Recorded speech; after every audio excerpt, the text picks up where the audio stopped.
நண்பர்கள் அனைவருக்கும் வணக்கம். நமது சேனலில் இன்றைக்கி 126வது எபிசோடாக எங்கே நடந்த ஒரு சம்பவத்தை பற்றி பார்க்க போகிறோம் அப்படின்னு சொல்லி பார்த்தோம்னா, இரவு குற்றாலத்தில் குளியலை முடித்துவிட்டு வீடு திரும்பும் வழியில் நள்ளிரவு கிராமத்து சாலையில் 3 நண்பர்களுக்கு காரில் வரும்போது நடைபெற்ற ஒரு சில அமானுஷ்ய திகில் சம்பவத்தை தாங்க நாம் இன்றைக்கி 126வது எபிசோடாக பார்க்க போகிறோம். மேலும் நண்பர்களே, நீங்கள் ஹாரர், த்ரில்லிங், அமானுஷ்யம் இது போன்ற கோஸ்ட் ஸ்டோரியெல்லாம் விரும்பி பார்ப்பீங்க கேட்பீங்க அப்படின்னா மறக்காமல் நமது ராஜா ஸ்டோரியை சப்ஸ்கிரைப் பண்ணி ஆல் அப்படிங்கிற பெல் பட்டனை அமைக்க வச்சுக்கோங்க. என்ன காரணம் அப்படின்னு சொல்லி பார்த்தோம்னா, தொடர்ச்சியாக தமிழ்நாட்டின் பல்வேறு பகுதிகளில் நடைபெறக்கூடிய ஒரு சில அமானுஷ்யமான திகில் சம்பவங்களை தாங்க நம்ம ராஜா ஸ்டோரியில் பதிவிட்டு வரோம். நீங்கள் சப்ஸ்கிரைப் பண்ணி ஆல் அப்படிங்கிற பெல் பட்டனை அமைக்க வச்சுக்கிட்டீங்கன்னா நம்ம போடக்கூடிய அனைத்து வீடியோக்களுமே உங்களுக்கு உடனுக்குடன் சேர்ந்து விடும் அப்படிங்கிறத தெரியப்படுத்திக்கிறேன் நண்பர்களே. மேலும் இந்த வீடியோ உங்களுக்கு பிடிச்சிருந்துச்சுன்னா மறக்காம அந்த வீடியோக்கு ஒரு லைக்கை போட்டுட்டு உங்கள் நண்பர்களுக்கும் இந்த வீடியோவை ஷேர் பண்ணி நம் சேனல் வளர்ச்சிக்கு பேர் உதவியாக இருங்கள் என் அன்பு நண்பர்களே. மேலும் உங்கள் வாழ்விலும் இதுபோன்று ஏதாவது மறக்க முடியாத ஒரு சில அமானுஷ்யமான திகில் சம்பவங்கள் நடந்திருந்தால் டிஸ்பிளேயில் காட்டப்படக்கூடிய இந்த ராஜா ஸ்டோரி அப்படிங்கக்கூடிய இந்த வாட்ஸ்அப் பின்னிற்கு ஒரு வாய்ஸ் மெசேஜாக கூட அனுப்புங்க. கண்டிப்பாக நமது சேனலில் அது ஒளிபரப்பப்படும் அப்படிங்கிறத தெரியப்படுத்திக்கிறேன் நண்பர்களே. மேலும் வாங்க நண்பர்களே, இன்னைக்குள்ள அந்த அமானுஷ்யமான திகில் சம்பவத்துக்குள்ளே நாம் போகலாம்.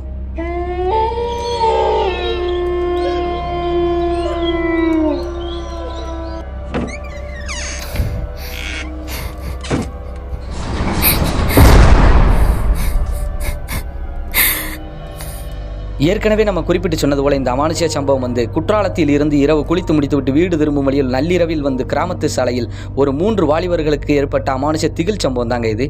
என்ன நடந்தது, யார் இந்த 3 வாலிபர்கள் அப்படின்னு சொல்லி பார்த்தோம்னா, சங்கரங்கோவிலில் இருந்து சரியாக ஒரு 20 கிலோமீட்டர் தொலைவில் அமைந்துள்ள ஒரு சின்ன கிராமத்தை சார்ந்தவர்கள் தாங்க இந்த 3 வாலிபர்களும். இந்த 3 நண்பர்களுமே நெருங்கிய தோழராக இருந்து வந்துகிட்டு இருக்கிறாங்க. அதாவது இவங்க பேரை நம்ம குறிப்பிட்டு சொல்லணும் அப்படின்னு சொல்லி பார்த்தோம்னா, சரவணன் மற்றும் மாரியப்பன் மற்றும் குமார் அப்படிங்கக்கூடிய 3 நண்பர்கள் தாங்க. அவங்க எப்போவுமே வருடாந்தோறுமே இந்த குற்றால சீசன் வரும்போது அவங்க ஊரில் உள்ள எல்லா இளைஞர்களும் சேர்ந்து ஒரு ஆமணி பஸ்ஸு, அப்படி இல்லை அப்படின்னா ஒரு டூரிஸ்ட் வேன், ஏதாவது ஒரு வாகனத்தை பிடிச்சிட்டு அந்த மாதிரி குற்றாலத்துக்கு போய் இரவு நல்லா குளித்து முடிச்சுட்டு கூத்தடிச்சிட்டு அதற்கப்புறம் வீடு சேருவதாங்க வழக்கமாக வாடிக்கையாக வச்சுக்கிட்டு இருந்திருக்காங்க. இப்படியே தொடர்ச்சியாக வருடந்தோறும் நம்ம செஞ்சுக்கிட்டு இருக்கோம். இந்த ஆண்டு கொஞ்சம் வித்தியாசமாக செய்வோம் அப்படின்னு சொல்லிட்டு சரவணன் அவங்க அண்ணன்ட்ட ஒரு கார் ஒன்று இருக்குதுங்க. அந்த காரை எடுத்துக்கிட்டு, அதாவது டாட்டா இண்டிகோ அப்படின்னு சொல்லக்கூடிய அந்த காருங்க, 4 பேர் தான் அதில் போகலாம். இருந்தாலும் நம்ம 3 நண்பர்கள் மட்டும் நல்லா ஜாலியாக என்ன பண்ணுவோம், சனிக்கிழமை மாலை பொழுது குற்றாலத்துக்கு போய்விட்டு இரவு நள்ளிரவு நேரத்தில் நம்ம எத்தனை மணிக்கு முடிச்சுட்டு வந்தாலுமே ஞாயிற்றுக்கிழமை நமக்கு ரெஸ்ட்டு, அதுக்கப்புறம் ஞாயிற்றுக்கிழமை மாலையில் கொஞ்சம் ஜாலியாக இருந்துட்டு அப்படியே நம்ம திங்கக்கிழமை வேலைக்கு போயிடலாம் அப்படின்னு சொல்லிட்டு 3 நண்பர்களுமே முடிவெடுக்கிறாங்க. இந்த கார் யார் கார் அப்படின்னு சொல்லி பார்த்தோம்னா, சரவணன் அவங்க அண்ணனின் கார் தாங்க. அவங்க அண்ணன்ட்டே அனுமதி கேட்டாச்சு. இப்போ வீட்டில் பெர்மிஷன் கேட்கும்போது 3 நண்பர்கள் வீட்லையுமே அனுமதிக்கலை. காரணம் என்னென்னா, நள்ளிரவு பிரயாணம் வேண்டாம்ப்பா, அது காரில் எதுக்குப்பா அப்படின்னு சொன்னாலுமே இவங்க கொஞ்சம் வலுக்கட்டாயம் சொல்கிறாங்க. என்ன காரணம் அப்படின்னு சொல்லி பார்த்தோம்னா, இந்த குமார்னு சொல்லக்கூடிய அந்த நபருடைய வீட்டில் பேரண்ட்ஸ் ஒத்துக்கிடவே இல்லை. என்ன காரணம்னா, எப்போவுமே பிள்ளைங்க வெளியில் போயிட்டாங்கன்னா அவங்க வீட்டுக்கு சேருவது வரைக்கும் குமாரின் தாய் ரொம்ப கஷ்டப்படுவாங்களாம், சிரமப்படுவாங்களாம். அந்த ஒரு காரணத்தினால வேண்டாம்னு சொன்னாலுமே இவங்க எவ்வளவோ எடுத்து சொல்லி பெற்றோர்கள்ட்ட சொல்லிட்டு அதுக்கப்புறம் எல்லாருமே ஒன்று போல அந்த சனிக்கிழமை மாலை பொழுது காரை எடுத்துக்கிட்டு குற்றாலத்துக்கு போகலான்னு போகிறாங்க. இவங்க கிராமத்திலிருந்து குற்றாலத்துக்கு சரியாக ஒரு 80-82 கிலோமீட்டர் இருக்கும் அப்படின்னு சொல்கிறாங்க. மாலை ஒரு 5-6 மணிக்கு மேலே காரை எடுத்துக்கிட்டு இவங்க சங்கரங்கோயிலை முதல் நோக்கி போய்கிட்டு இருக்காங்க. 20 கிலோமீட்டர் தொலைவு தாங்க சங்கரங்கோயில் இவங்க கிராமத்திலிருந்து. சங்கரங்கோயிலுக்கு போகும்போது உடனே என்ன பண்ணிடுறாங்க, ஒரு 7 மணிக்குள்ளே சங்கரங்கோயிலுக்கு போய் இவங்களுக்கு தேவையான உணவுகளை வாங்கிக்கிட்டு அதற்கப்புறம் கொஞ்சம் மது பாட்டில்களையும் வாங்கிக்கிட்டு சிக்கன், மட்டன் இதுபோல் ஐட்டங்களையும் வாங்கிக்கிட்டு இவங்க கிளம்பிடுறாங்க. கிளம்பி கிட்டத்தட்ட ஒரு 8-8:30 மணிக்கு அந்த குற்றாலத்தை ரீச் பண்ணி ஒவ்வொரு அருவியாக நல்லா குளிக்கிறாங்க, குளித்து என்ஜாய் பண்ணுறாங்க. அதுக்கப்புறம் இவங்க கொண்டு போன மது பாட்டில்களையும் வாங்கி அங்கே கூடிய வச்சு அடிச்சுக்கிட்டு அப்படியே கறிகறியையும் சாப்பிட்டுக்கிட்டு இவங்க சாப்பாடையும் சாப்பிட்டுக்கிட்டு அப்படியே ஒவ்வொரு சிற்றருவியும் கண்டுபிடிச்சு போகிறாங்க. காரணம் என்ன அப்படின்னு சொல்லி பார்த்தோம்னா, எத்தனை மணிக்கு அந்த சீசன் டயத்தில் குற்றாலத்துக்கு போனாலுமே நல்லா லைட்டிங் வசதியோடு குளிப்பதற்கு தோதுவாக பாதுகாப்பு அமைப்போடு தாங்க இருந்து வருது. அந்த ஒரு காரணத்தினால நல்லா என்ஜாய் பண்ணுறாங்க. இவங்க அங்கே என்ஜாய் பண்ணி முடிக்கிறதுக்கு கிட்டத்தட்ட மணியும் ஒரு நள்ளிரவு ஒரு 1 மணி 1:30 வாக்கில் ஆயிடுச்சுங்க. அதுக்கப்புறம் கொஞ்சம் டயர்டானதுக்கப்புறம் குமார், மாரியப்பன், சரவணன் 3 நண்பர்களுமே இருக்கக்கூடிய கொஞ்சம் மதுகளையும் குடிச்சிக்கிட்டு அதுக்கப்புறம் மிச்சமும் இருக்குதுங்க, அதையும் வச்சுக்கிட்டு சரி கிளம்பலாம்டா, நம்ம இப்போ கிளம்புனா தான் கொஞ்சம் அதிகாலையில் நம்ம வீடு போய் சேரலாம், அதுக்கப்புறம் ரெஸ்ட் எடுத்துகிட்டு ஞாயிற்றுக்கிழமை நம்ம என்ஜாய் பண்ணலாம் அப்படின்னு சொல்லிட்டு பேசி முடிவு எடுத்துட்டு கிளம்புறாங்க. கார் ஓட்டுவது யார் அப்படின்னு சொல்லி பார்த்தோம் அப்படின்னா, சரவணன் தாங்க ஓட்டுறாங்க. ஏன்னா மற்ற 2 நபர்களுக்குமே கார் ஓட்டுவதற்கு தெரியாதுங்க. அப்படி சரவணன் கார் ஓட்டிக்கிட்டு போகும்போது சரியாக ஒரு 2.25 அந்த சம்திங்கில் ஒரு 40 கிலோமீட்டர் வரைக்கும் கடந்து வந்துட்டாங்களாங்க. அப்படி கடந்து வந்த உடனேமே கொஞ்சம் வாகனத்தை நிப்பாட்டிட்டு அப்படியே சுற்றி முற்றி பார்க்குறாரு. ஏன்னா மெயின் பாதையில் போகலாமா இல்லை இந்த குறுக்கு சாலையில் போகலாமா அப்படின்னு. ஏன்னா குறுக்கு சாலையில் போனோம் அப்படின்னா சங்கரங்கோவிலுக்கு சரியாக ஒரு 15 கிலோமீட்டர் தாங்க. டக்குன்னு சங்கரங்கோவிலை பிடிச்சி அதிலிருந்து ஒரு 20 கிலோமீட்டருக்கு போய் உங்கள் கிராமத்துக்கு போயிடலாம். மெயினில் போனோம் அப்படின்னா போலீஸ் ரைடு கைடு எதுவும் நடந்தாலும் நடக்குமோ, ஒரு வேளை ஹைவே பேட்ரோல் வண்டி எதுவும் போச்சு அப்படின்னா நம்ம ட்ரிங்க் அண்ட் டிரைவ்னு சொல்லிட்டு வண்டியை பிடிங்கிடுவாங்க. வண்டியோ நம்ம அண்ணே வண்டி இல்லையா, பல சிக்கல்கள் வந்துருமே அப்படின்னு சொல்லிட்டு இவங்க வந்து யோசனை பண்ணிட்டு பையன்கிட்ட ஃப்ரெண்ட்ஸ்கிட்ட கேட்கலாமா அப்படின்னு சொல்லிட்டு பார்க்கல. சைடில் வந்து மாரியப்பன் வந்து டிரைவருக்கு சைடில் இருக்காரு. ஆனால் அவர் நல்லா தூங்கிட்டு இருக்காரு. சரி பின்னாடி அவன்கிட்ட கேட்போமா அப்படின்னு சொல்லிட்டு அவரது நண்பர் குமாரை திரும்பி பார்க்கும்போது அவர் நல்லா அசந்து தூங்கிட்டு இருக்காங்க. இப்போ என்ன பண்ணுறது, சரி நம்ம வாட்டுக்கு எடுத்து போவோம் அப்படின்னு சொல்லிட்டு கிட்டத்தட்ட வந்து அந்த குறுக்கு சாலையில் வந்து அப்படி போய்கிட்டு இருக்காருங்க. ஷார்ட்கட் மாதிரி தாங்க. அந்த 15 கிலோமீட்டர் போயிட்டு சங்கரங்கோயிலை ரீச் பண்ணிடலாம். அதுக்கப்புறம் வந்து 20 கிலோமீட்டர் ஊருக்கு இப்படி போய்கிட்டு இருக்கும்போது வந்து என்ன அப்படின்னு சொல்லி பார்த்தோம்னா, சரியா அந்த கிராமத்து குறுக்கு சாலையில் வந்து எந்த ஒரு வீடு வசதியுமே கிடையாது. சரியாக ஒரு 10 கிலோமீட்டருக்கு அதற்கப்புறம் 2 கிராமம் வரும். அதற்கப்புறம் தான் சங்கரங்கோயில் டவுனே வருங்க. இப்படி இருக்கக்கூடிய அமைப்பில் வந்து அப்படி நல்லா போய்கிட்டு இருக்கும்போது ஒரு 7-8 கிலோமீட்டர் வரைக்கும் தாண்டிட்டாங்க. இன்னும் ஒரு 2 கிலோமீட்டர் கிட்ட போனால் தான் வீடுகள் வாசல்கள் எல்லாமே வருங்க. அதாவது சின்ன சின்ன கிராமங்கள் வரும். இவருக்கு பாதையெல்லாம் நல்லா தெளிவாக தெரியுங்க.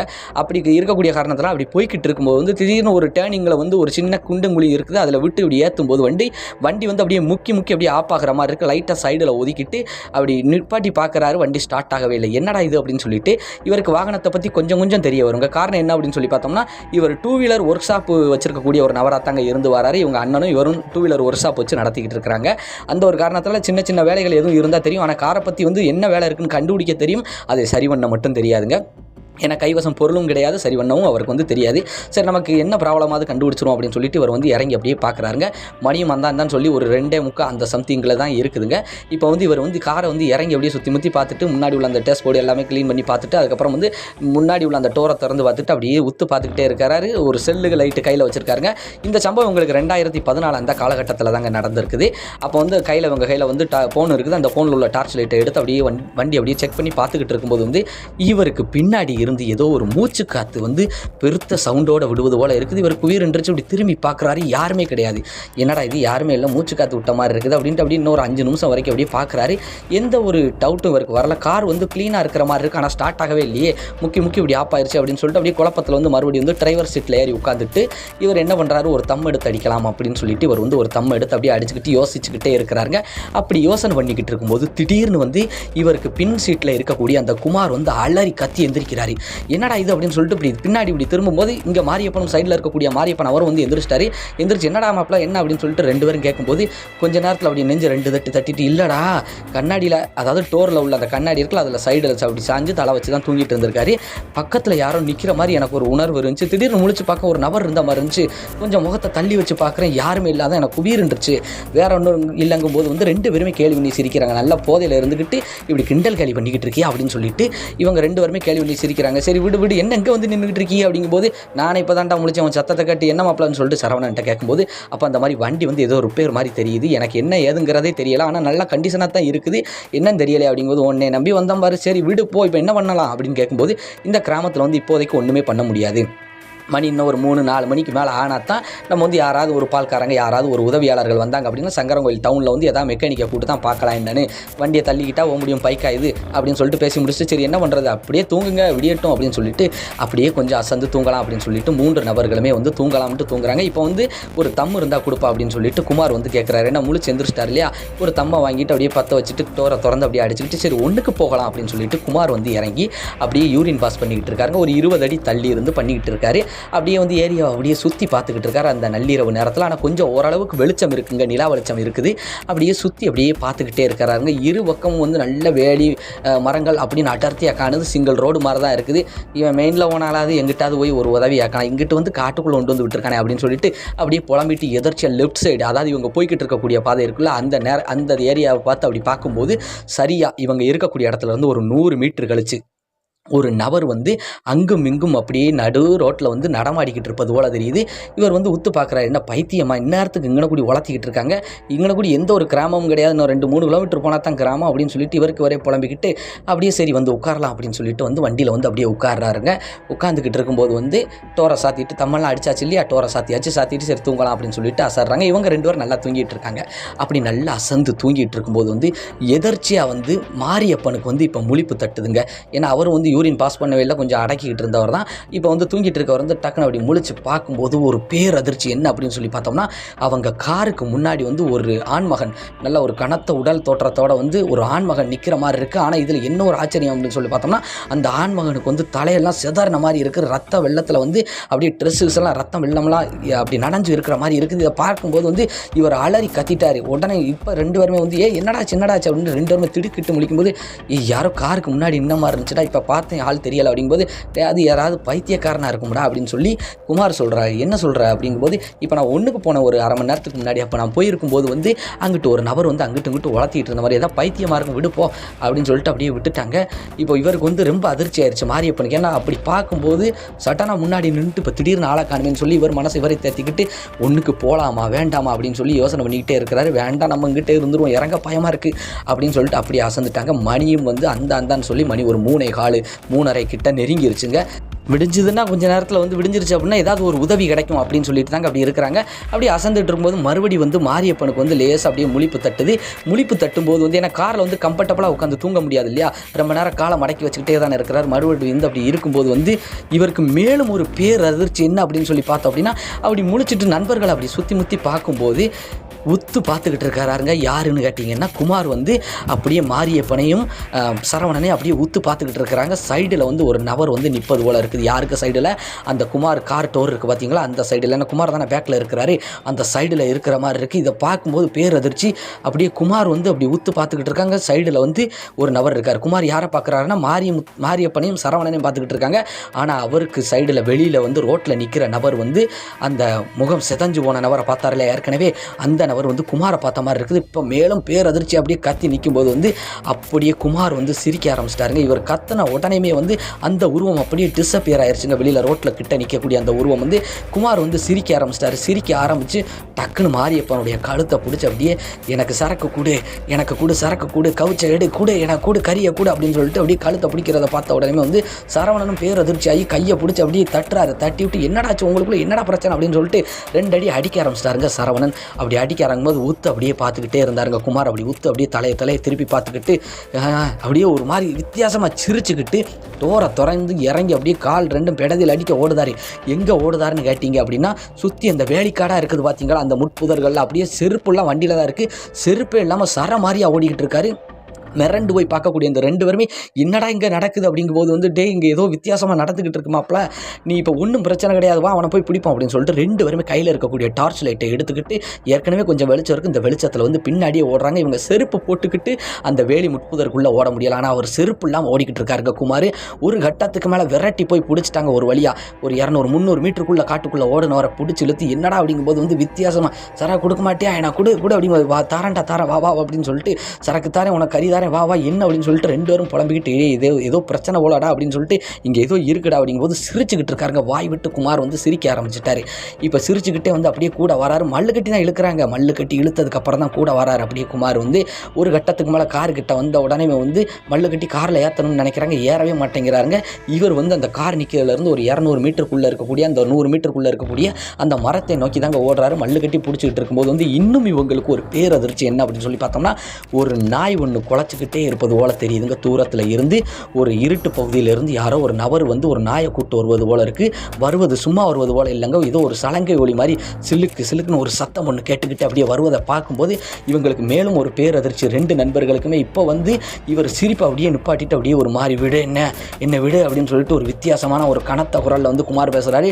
இது குமாரின் குரலே கிடையாது அப்படிங்கிறது வந்து இவங்க 2 பேருக்குமே மாரியப்பனுக்கும் சரவணனுக்கும் தெரிய வருது. ஆனால் இருந்தாலுமே வந்து தூரத்தில் இருந்து வருத நபர் யாரும் தெரியலை. இவங்களுக்கு மேலும் இப்போ ஒரு பயம். வண்டி வேறு ஸ்டார்ட் ஆக முடிய மாட்டேங்கி எங்கே போகணும் தெரியல, இவன் வேறு இப்படி பண்ணிட்டு இருக்கு, காரில் ஏறான்னு சொல்லி தள்ளிக்கிட்டு இருக்காங்க. ஆனால் தள்ளினாலும் ஏறவே இல்லை. இங்கே இருந்து குமார் வந்து எப்படியாவது வேற எங்கிட்ட ஓடிடணும்ட்டு தான் ஓடத்தான் நிற்கிறாரு. இப்போ வந்து மூர்க்கத்தனமாகிறாரு. சிரிச்சுக்கிட்டு இருந்தார் இல்லையா, இப்போ ரொம்ப மூர்க்கத்தனமாகி ஒரு வித்தியாசமான மாதிரி சேட்டை பண்ணிக்கிட்டு இருக்கிறத பார்க்கும்போது வந்து பேரதிர்ச்சியில் நின்றுக்கிட்டு இருக்காங்க. அப்படியே அந்த நாயை இழுத்து கொண்டுக்கிட்டு, அதாவது நாய் வந்து காவலுக்கு வந்து ஒரு நபர் வந்து கூட்டு வருவது போல இருக்குது.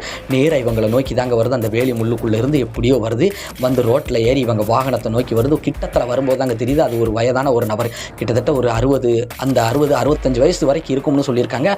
அந்த வயசில் ஒட்டி போகிற மாதிரி ஒரு நபர் வந்து அந்த நாயை வந்து கூட்டிட்டு வருவதுடன் வந்து பக்கத்தில் வந்து நிற்கிறாருங்க. அப்படி நிற்கும்போது வந்து அந்த நாய் வந்து அப்படியே வந்து பாஞ்சு வந்து குமாரை கடிப்பது போல இருக்குது. அந்த நாயை வந்து மல்லு கட்டி அந்த நபர் அப்படி பிடிச்சிக்கிட்டு யாருப்பா நீங்கள், உங்களுக்கு இங்கே என்ன வேலை அப்படின்னு சொல்லிட்டு ஆக்ரோஷமாக கனத்த குரலில் வந்து அந்த நபர் கேட்கும்போது வாட்ட சட்டமாக இருக்கிறாருங்க. அந்த நபர் 60-65 வயசு நபர் வந்து, ஐயா என்னாச்சு, இந்த மாதிரி நாங்கள் இந்த மாதிரி குற்றாலம் போயிட்டு வந்தோம், அந்த இடத்துல என் ஃப்ரெண்டு இப்படி பண்ணுறான், எங்களுக்கு இந்த மாதிரியெல்லாம் தெரிஞ்சுது அப்படின்னு சொல்லிட்டு மாரியப்பனும் சரவணனும் ஒருமித்த குரலோட சொல்லும்போது வந்து அந்த பெரியவர் வந்து சிரிக்கிறார். இந்நேரத்துக்கு உங்களுக்கு என்னப்பா சொல்லி நீங்கள் நேர்பாதையில் போயிருக்காமல் இந்த பாதையில் எதுக்கு இந்நேரத்துக்கு வந்தீங்க அப்படின்னு சொல்லி அவர் கேட்கும்போது, எனக்கு என்னன்னே தெரியல தாத்தா, நீங்கள் தான் எங்களுக்கு உதவி போய் செய்யணும், எப்படியும் அந்த பாதையில் வந்துட்டோம், வண்டி வர ஸ்டார்ட் ஆக மாட்டேங்குது தாத்தா, இங்கே கூடி பக்கத்தில் எதுவும் மெக்கானிக் ஒர்க் ஷாப் இருக்கா என்னன்னு தெரியல, இந்நேரத்துக்கு எப்படி கடை இருக்கும், மணி 3:30 கிட்ட ஆகிப்போச்சு, இந்த நள்ளிரவு நேரத்துக்கு நீங்கள் வாலிப பிள்ளை இப்படி வந்து நிற்கலப்பா அப்படின்னு சொல்லிட்டு சரி ஒன்றும் இல்லை அப்படின்னு சொல்லிட்டு அந்த நபர் வந்து என்ன பண்ணுறாரு, நாயை கட்டியை பிடிச்சிக்கிட்டார். நாய் வந்து குமாரை மட்டுமே தாக்குது மாதிரியே போய்கிட்டே இருக்குதுங்க.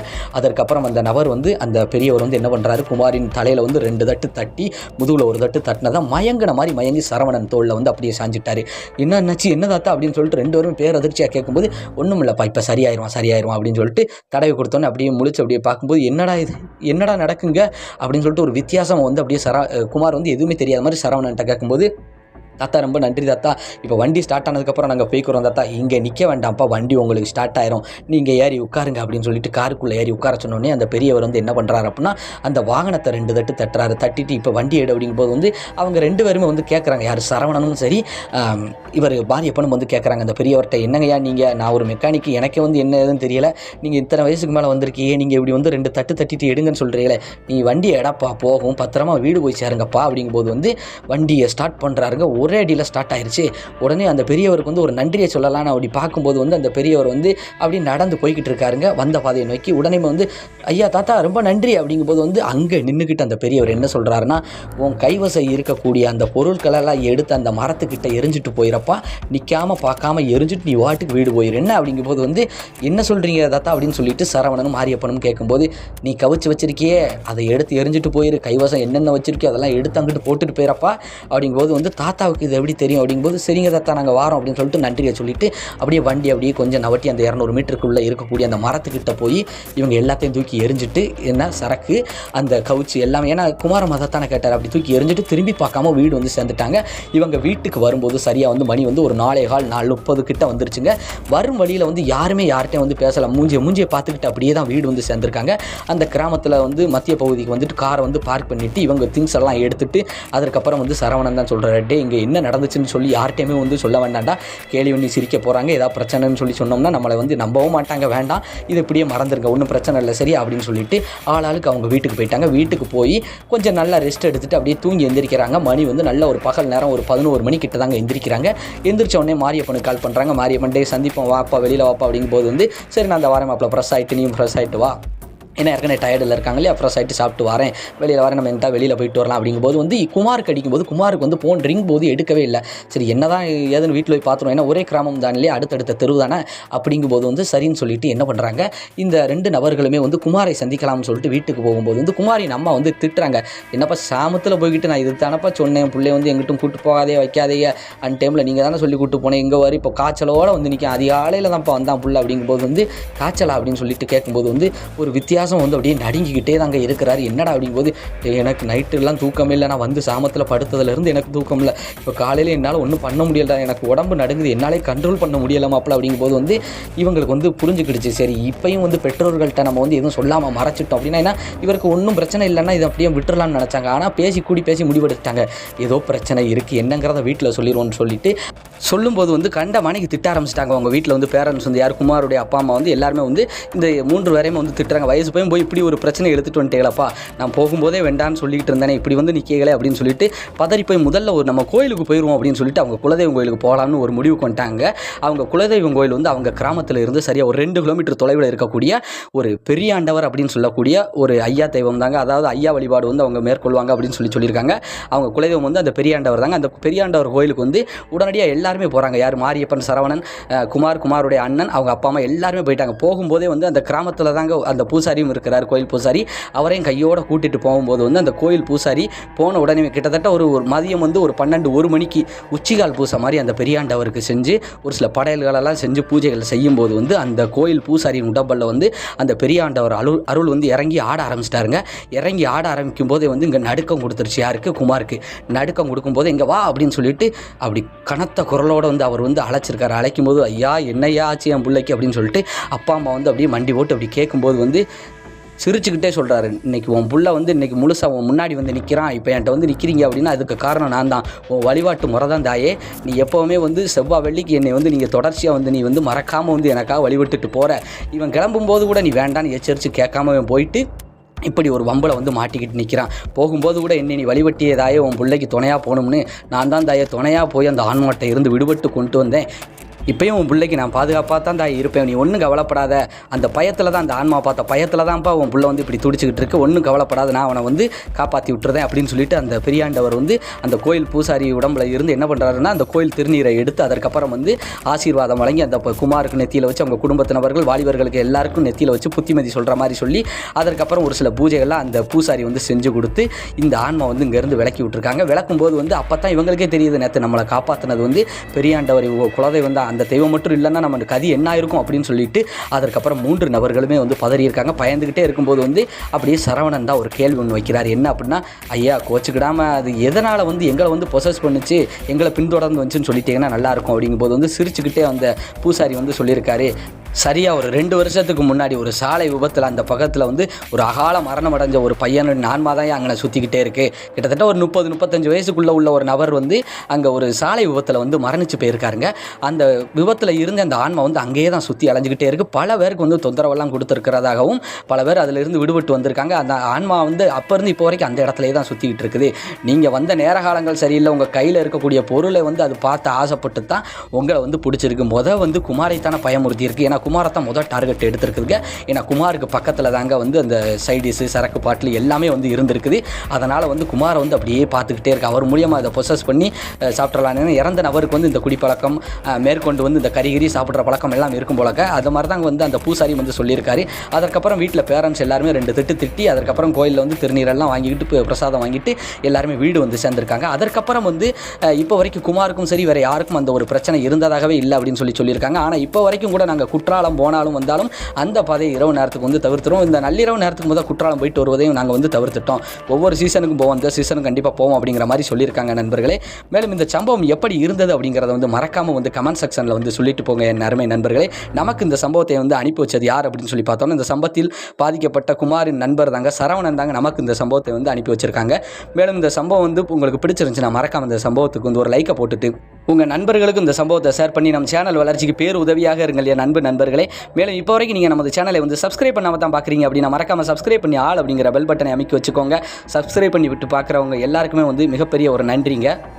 மேலும் இதுபோன்று உங்கள் வாழ்விலும் ஏதாவது மறக்க முடியாத ஒரு சில அமானுஷ்யமான திகில் சம்பவங்கள் நடந்திருந்தால் டிஸ்பிளேயில் காட்டப்படக்கூடிய இந்த ராஜா ஸ்டோரி அப்படிங்கக்கூடிய இந்த வாட்ஸ்அப் நேருக்கு ஒரு வாய்ஸ் மெசேஜாக கூட அனுப்புங்க நண்பர்களே. கண்டிப்பாக நமது சேனலில் வந்து அது ஒளிபரப்பப்படும் அப்படிங்கிறத வந்து தெரியப்படுத்துகிறேன். மேலும் நன்றி நண்பர்களே, நாம் அடுத்த வீடியோவில் சந்திப்போம்.